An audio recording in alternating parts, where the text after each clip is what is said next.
Suella Braverman is going to have conversations with the police, specifically about the inadequacy of the law and about problems with protesters calling things like jihad, jihad during protest marches. Well, the problem here is that the word jihad can have various meanings, as indeed the Metropolitan Police acknowledge.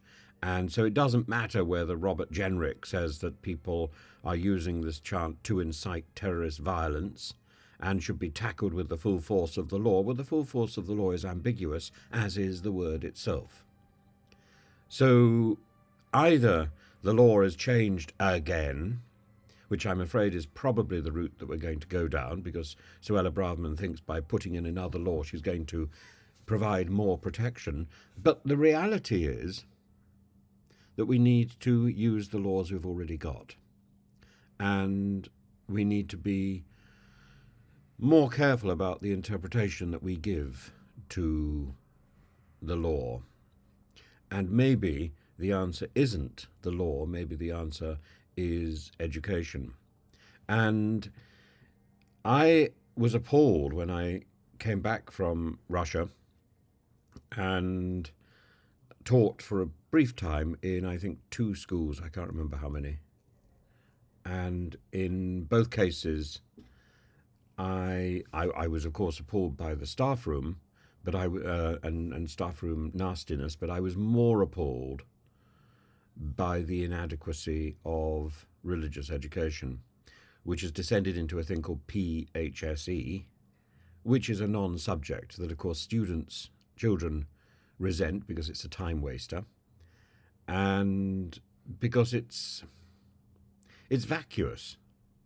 It's a vacuous salute to vague ethics. And what we actually need is a coherent and a clear analysis of religion. And religious education is more necessary now than it has been in 50 years. And 50 years ago, it was the only subject on the curriculum that was legally demanded. It was the only subject that was actually enforceable. English, maths, they weren't there. Religious studies was. An act of religion, certainly every week, probably every day. I can't remember the exact the exact law there. But religion was legally enforced in schools. And today I think we should be looking in detail at the 3 main religions, and Christianity, Islam, Judaism, and others. And not from well, I suppose it has to be from a comparative religious point of view, but with detail, with information. So children should leave school knowing the difference between Shia and Sunni.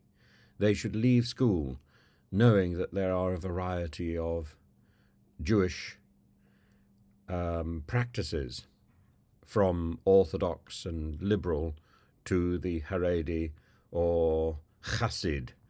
And they should also know that there are a variety of Christian denominations, from the Orthodox and its manifestations in Greece and Russia to Catholic in Rome and the development of the Protestant traditions, as well as the Anglican Church.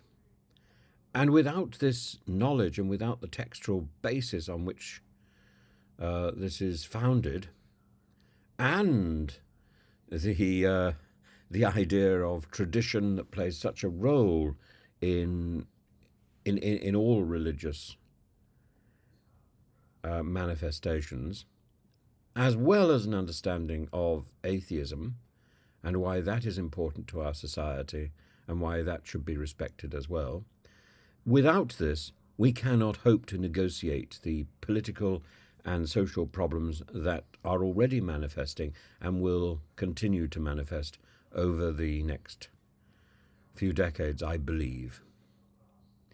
And without religion, we cannot hope to untangle in our own minds, just simply to have a conversation, the issues in Palestine and Israel, the issues in the Middle East.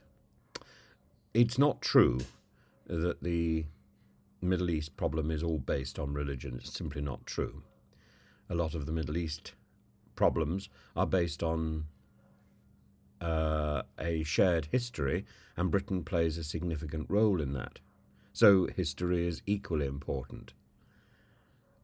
But religion gets a look in a big way, and it's not enough to simply shrug and say, oh, be damned with all religion, because that isn't the answer. I think until we give religion proper... And the other thing I would say is the thing that I used to say at school, that religion underpins our civilization. And without an understanding of religion, we cannot actually read and enjoy Shakespeare. We certainly cannot look at Milton, and Chaucer is a closed book. Without religion, we find it really difficult looking at some of the, seeing the depth of some of the great works of children's literature as well as adult literature. Like, for example, The Lion, the Witch and the Wardrobe, the whole Narnia story, Tolkien. And I would strongly suggest religion underpins a lot of the structure of Harry Potter. Understand religion, and you can work out the source material in Harry Potter. So this is partly a call for a decent form of religious education and a ditching of the PHSE rubbish, and a ditching of most of the textbooks that I have come across in the last 10 years. They're all rubbish. Genuinely, they are rubbish.